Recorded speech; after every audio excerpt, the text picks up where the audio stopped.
नमस्कार मंडळी, श्री स्वामी समर्थ. आज सकाळी सकाळीच गेले होते ओजसच्या स्कूलमध्ये. त्याचा स्पोर्ट्स डे होता म्हणून. तर बापरे, सुटण्याच्या वेळेस त्याच्या टीचरने इतकं मोठं भाषण दिलं, त्याच्यामुळे मला खूप लेट झाला. आणि हो, ओजसचा आणि श्लोकचा स्पोर्ट्समध्ये नंबरसुद्धा आला बरं का. त्याच्यामुळे ते खूपच खुश होते. डे केअरमध्ये गेली आणि डे केअरमध्ये दिवस गेल्यानंतर पुन्हा संध्याकाळी घरी आले.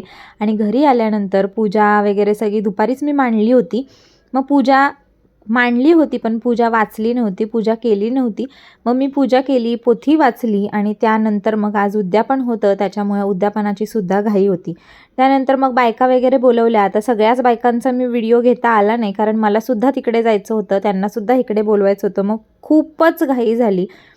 त्यानंतर मग पूजा वगैरे करून घेतली. बायकांचं सुद्धा हळदी कुंकू झालं आणि मी नवरात्रीमध्ये कुमारिका पूजन करते, पण ह्या वेळेस करायला जमलं नाही. त्याचं कारण म्हणजे निकिताची डिलिव्हरी झाली आणि आम्हाला विटाळ होता, त्याच्यामुळे मग करायला जमलं नव्हतं. म्हणून मग आत्ता मी 9 मुलींचं म्हणजेच कुमारिका पूजनसुद्धा करून घेतलं. रात्रीचे 10:30 वाजले होते, पण तरीसुद्धा माझं जेवण रेडी नव्हतं, कारण आमच्या चाळीत म्हणजे इकडे तिकडे जा, इकडे तिकडे जा, हळदी कुंकवाला, त्याच्यामुळे इतका वेळ झाला. त्यानंतर मग नैवेद्य झाला आणि नैवेद्य देवाला दाखवून घेतला आणि असा आमचा आजचा दिवस गेला. Bye bye. श्री स्वामी.